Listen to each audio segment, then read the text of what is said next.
McKinsey. At McKinsey we've got this saying that the lowest quality presentation is one where the only numbers are page numbers.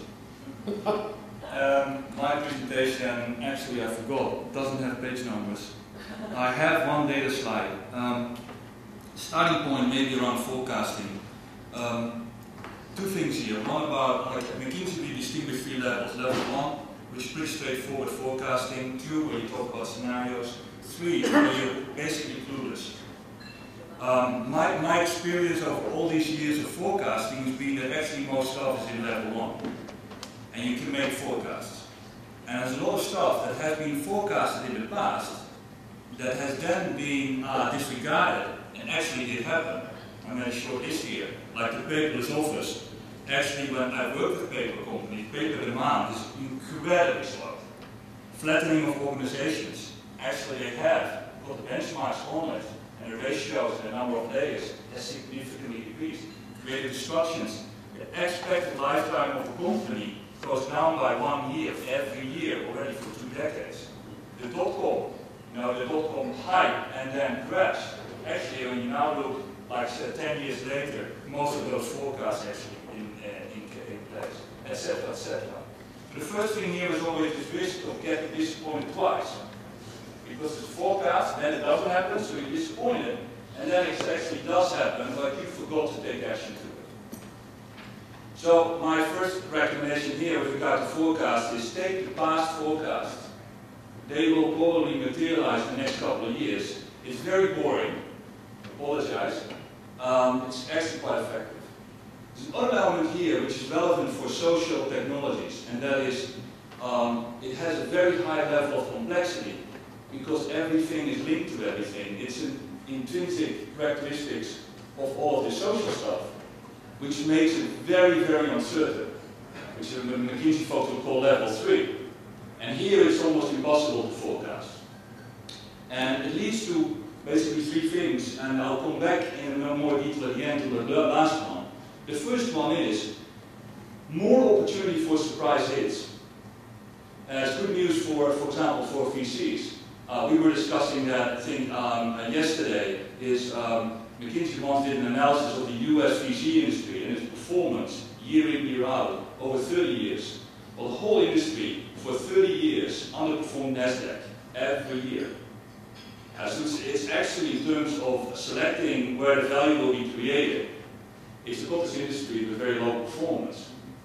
And so never trust the VC on the individual selection and the choice of the stock. But the good news for them is they mostly run portfolios. And when in the future the opportunity for surprise hits that become really huge is increasing, they will also become better performing. The other thing here around uncertainty means that volatility increases. So stuff is accelerating up and is accelerating down at an ever faster pace. It's asking, actually, when I left McKinsey, I had to sell all my shares in it. And so I spoke with our pension fund, and I asked them, because McKinsey runs its own pension fund, I asked them, what is your investment strategy? I forgot to ask. Now it became relevant.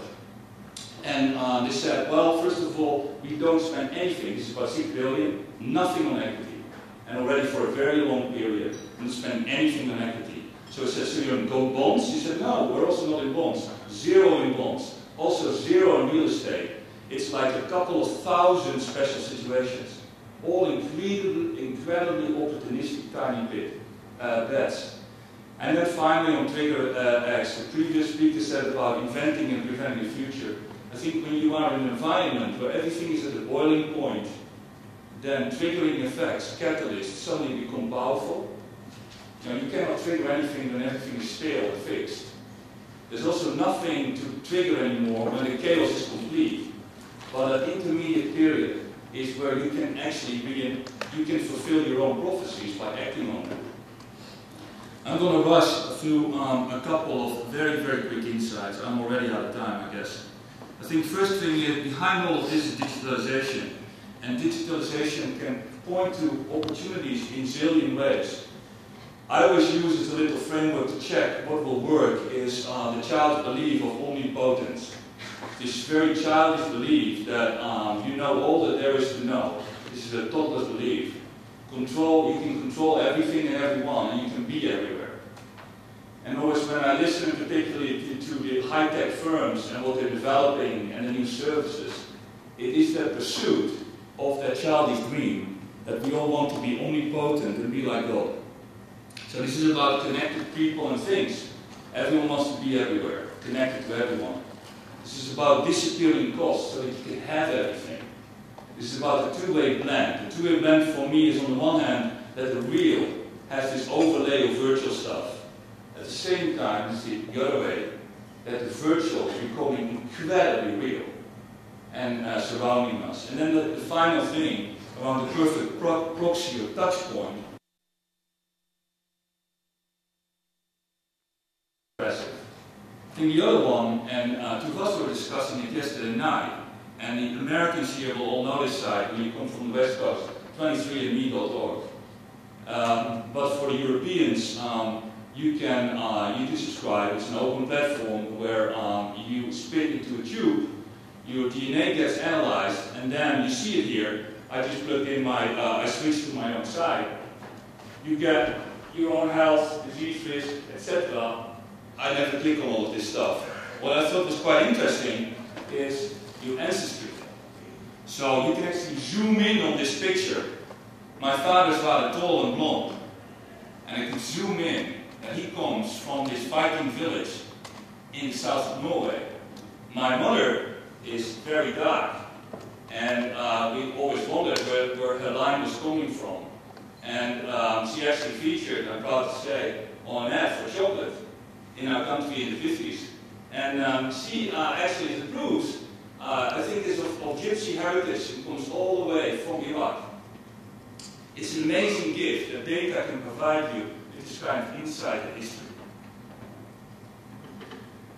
Another thing here about social networks is this whole story about empowerment and offshoring. And I would summarize that always as Goliath and David, and then even more accurate David. Tell you a little story about this. I live in a very tiny little village. And we are so tiny that we don't even have a municipality. And the problem is, the village is shrinking in terms of population, and unemployment is very high. So the group got together, and as a little village, about 1,000 families, and using digital platforms, built their own investment plan to get out of this problem. And so they did surveys, they did online blogging, they did their own analysis using web data, and developed an investment plan for themselves. So this is like my story of David versus the Goliath. But at the same time also, I was in the last meeting and people said, let's now print a report. And then someone else said, in the village, let's have a digital format, so let's do a USB stick, instead of having to print it and kill some trees from some trees. But then the third one said, this is a real story, let's quickly go on Alibaba. And so at the end of the meeting, we had an order from a Chinese company to produce the USB stick in the shape of our local vegetable, which is the Frisian green bean. And I have it here. It got delivered a couple of weeks later. But so this is also offshoring. There's no employment in my little village. Cool little bean, but produced all the way to the other side of the ocean by an even more accurate David. So it empowers individuals, but at the same time creates all of this hyper competition. Also want to link maybe sort of a McKinsey background on organization. You know, McKinsey does a lot of organization stuff, and I was triggered by one of the previous speakers who made a list of organizational trends, which I like. I think it's a very good list, and I think also the opposite list is completely true. And I think this is about contradictions. I think tasks are exploding at the atomic level. At the same time, tasks are becoming way less cumbersome. I've once done an analysis on a McKinsey project, and its average time it takes to complete, for example, a strategy project, that's going down in terms of number of weeks already for about 15 years. It gets faster, faster, faster, easier to do. Fluid, multifunctional, decentralized teams. At the same time, you can see there's an incredible push towards very deep single function spikes. And being a generalist is very, very cool, but also increasingly extremely dangerous. It's absolutely right that you need to acquire very little capital and scale as you learn. At the same time, the really big companies are becoming monsters. And the capital scale up in high tech, in telecom, in chemicals, in oil and gas, with every generation is a multitude of the previous ones. You're going from hundreds of millions to billions to tens of billions, hundreds of billions, etc. Orchestration by permission. At the same time, in all of these meetings with all of these executives, an increasing call for more leadership from the front. We want more CEOs. And also much more need for top-down control, because everyone in the organization nowadays can ruin the reputation for everyone. So more regulation, more control. I'd like to close off with one final point. When in preparing this, I was a bit confused by the definition of social technologies. Because social is also used in a very different context, like for example social enterprise. And then social is certainly a value judgment.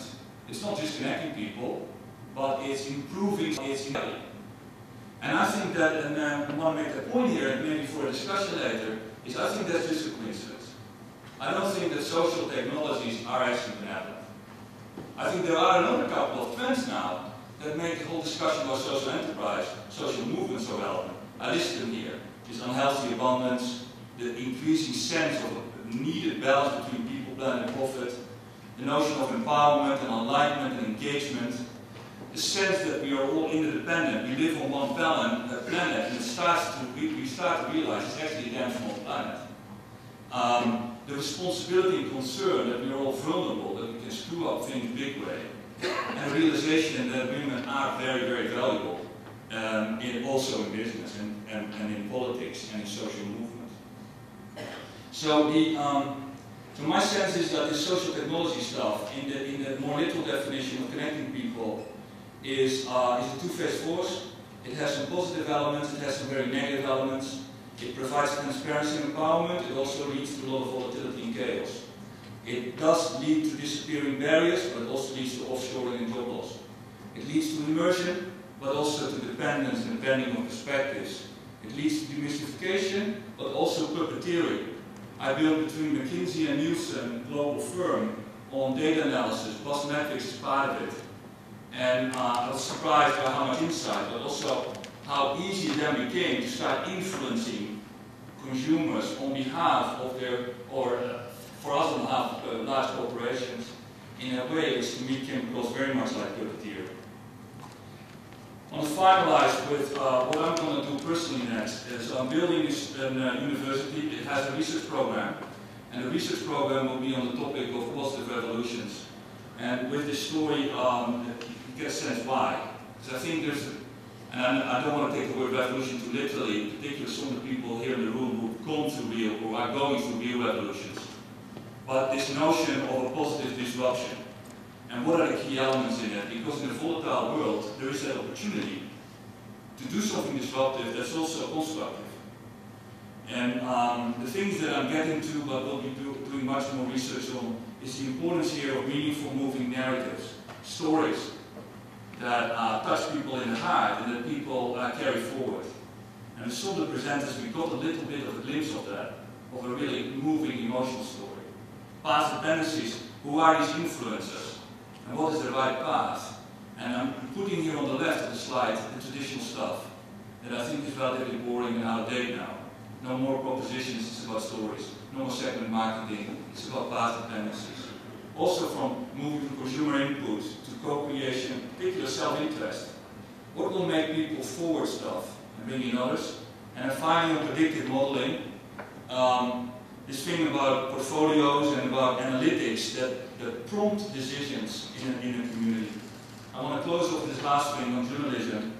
It's a personal pursuit. I think people here in the room who are journalists will take offense.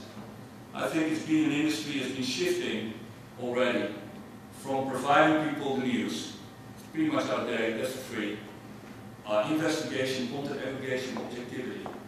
It's been commoditized to zero price value, to a shift to giving people a voice. When you talk about audience aggregation, community support, do-it-yourself tools, curation, I think that's also going to be only an intermediate period time. It's a bit of a missed opportunity, it's just facilitation. I think in the future you'll see new types of journalists who will be activists and will provide authorship, put a name on a cause, and take a stance.